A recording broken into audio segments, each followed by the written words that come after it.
Hey guys, today I want to introduce you to what the future of coding looks like with claude-code, a very powerful autonomous coding agent, and MCP, which gives AI models access to context that helps improve their ability to develop and reason in a code base. We're going to also talk about a really awesome MCP project called Yellhorn. Right now, I'm looking at a simple chat app that I made. In this chat app, we can drag and drop images. For example, here, I can upload this image and ask, what is in this image?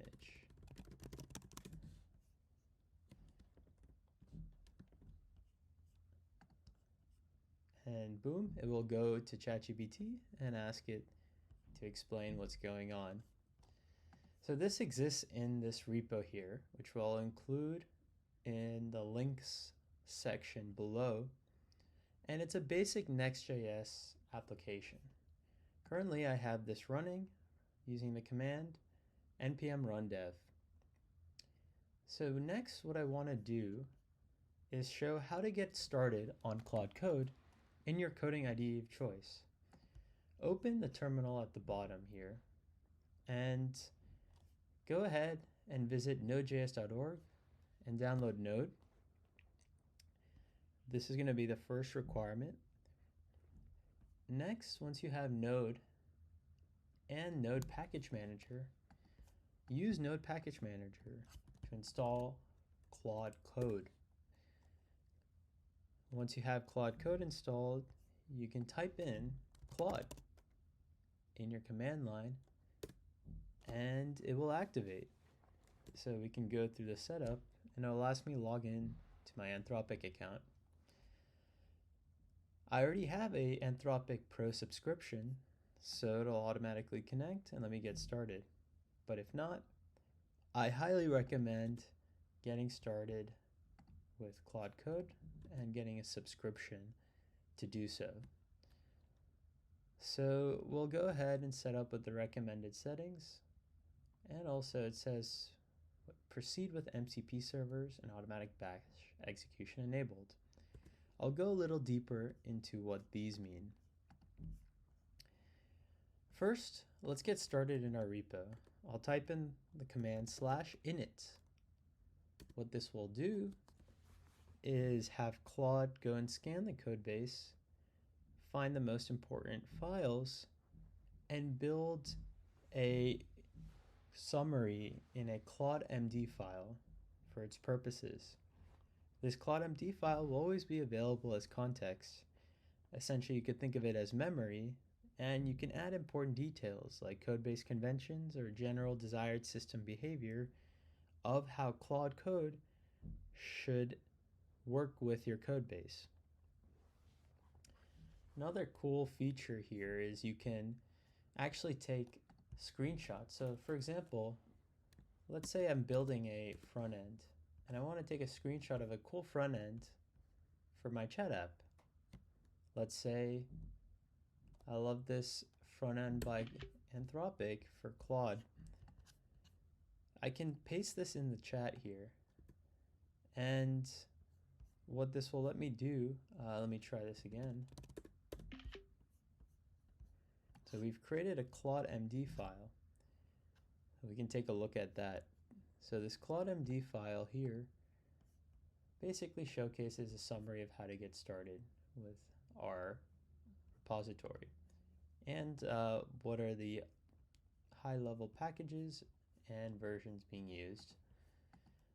Here I pasted an image and I can say change the coloring of the front end to match the one in the image.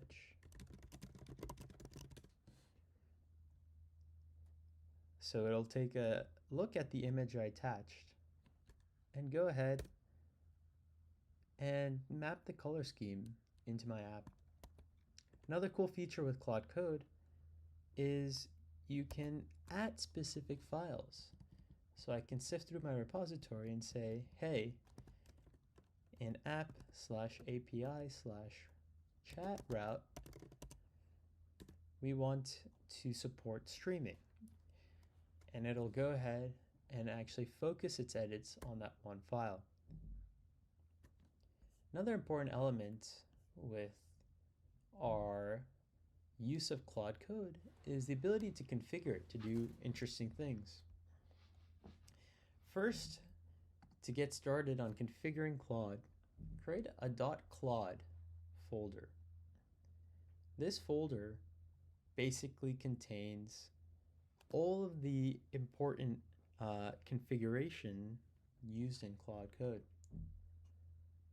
Meanwhile, we can see that the coloring edits have been made successfully in globals.css, and we can approve them.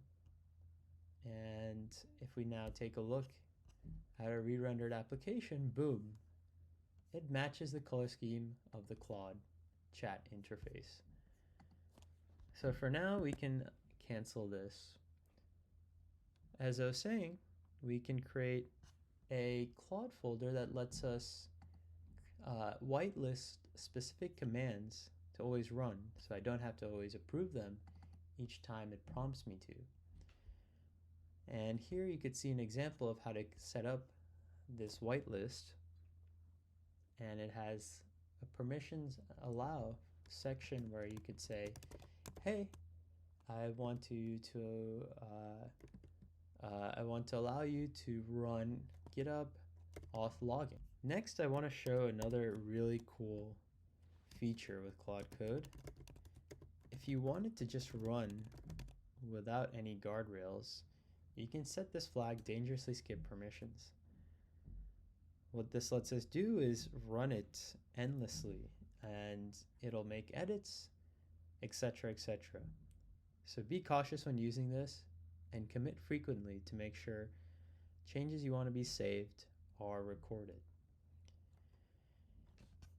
In our Claude folder, we can create a section called commands, and in here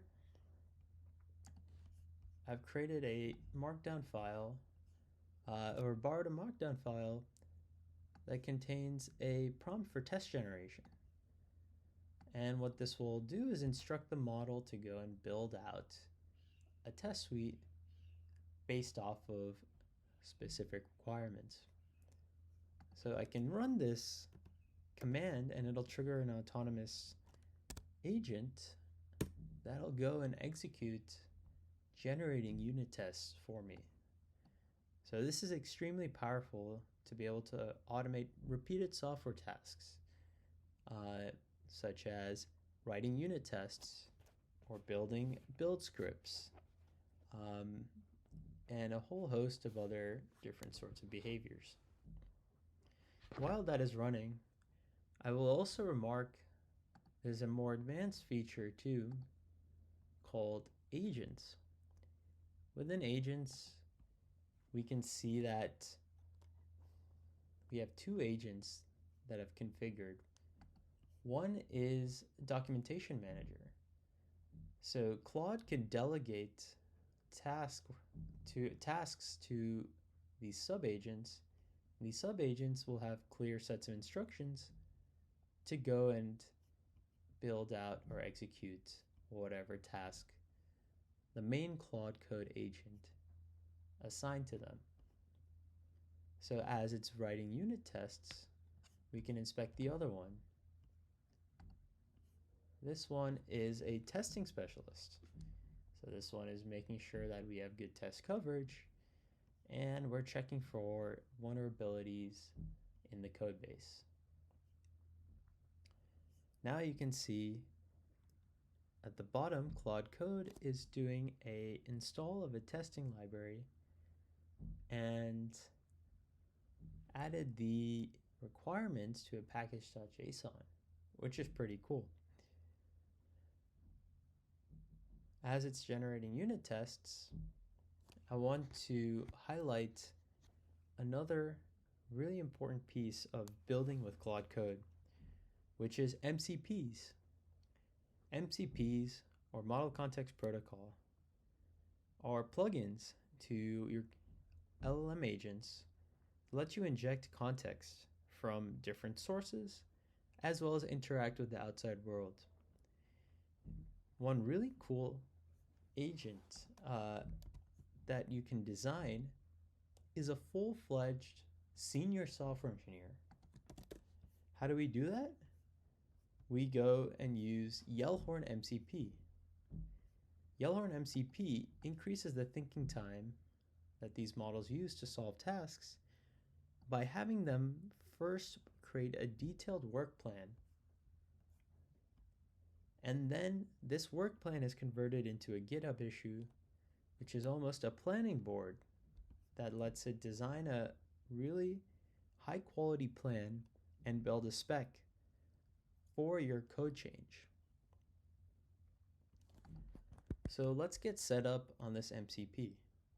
I've canceled the creation of unit tests, and now let's go through and showcase how to install yellhorn-mcp. First, we need to make sure we have the GitHub CLI. The GitHub CLI involves going to their website, cli.github.com, and downloading it for your computer. Once you have it, you can run GitHub auth login. So this lets you log into your GitHub and connect your GitHub repository to this MCP server. So we'll go ahead and log in to my GitHub.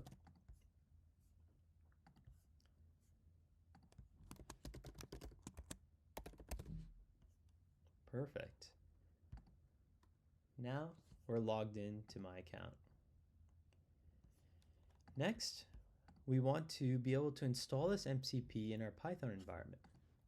I use Conda to organize and orchestrate my virtual environments. So I'll activate one of my Conda environments here and run the command pip install yellhorn-mcp. I've already installed it before, so it's just cached the previous install. It might take some time, but after installing it, we can simply go to our codebase directory and create a file called the mcp.json. With an mcp.json, we can add a specific MCP server, and you can have several of these. Each of these will have access to different tools. Here, I'll set up mine for our yellhorn. So I have enable all projects MCP server set to true, and now we've also added MCP.json servers to include yellhorn-mcp.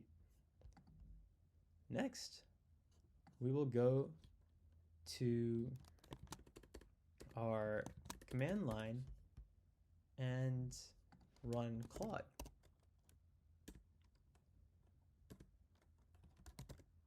And if we type in /mcp, we can see we're connected to yellhorn-mcp. Now here comes the magic. I'll ask it to create a work plan for me. This work plan is going to be a specification design doc where we want to trigger using a two-factor authentication service that uses auth0. So it asks me, can I run create work plan? And I will say yes. And here we could see how it designed a full work plan using Gemini Pro and its searchability. We can see the summary of the work plan, the packages it chose to select, and instructions for how to select them, as well as the implementation details, which is very detailed, including the architecture design, the control flow and data flow, completion metrics, and step-by-step instructions. Overall, this took in 114,000 tokens. This lets claude-code scale to really large code bases. Next, we can run get work plan on issue 1, and we could say create a new branch, implement it, and test changes.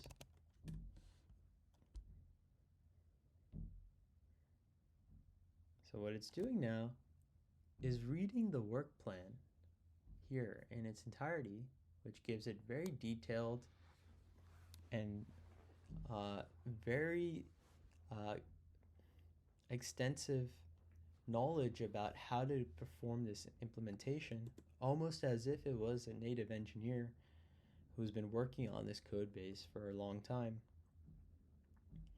And what's really cool is the ability to use both a model to do this planning and ability to search through the internet and libraries means that, hey, we can deal with a lot of the sort of challenges these coding agents come across. Right now, I'm stopping claude-code from going and implementing, and I'm going to say, hey, let's commit everything that Claude has done so far. Let's remove some of the .claude files, and then say, hey, this is my first attempt at adding auth zero login. Now, if we make sure that we're on a different branch, which we are, we can say judge the work plan, and it'll call Yellhorn's judge tool to evaluate the implementation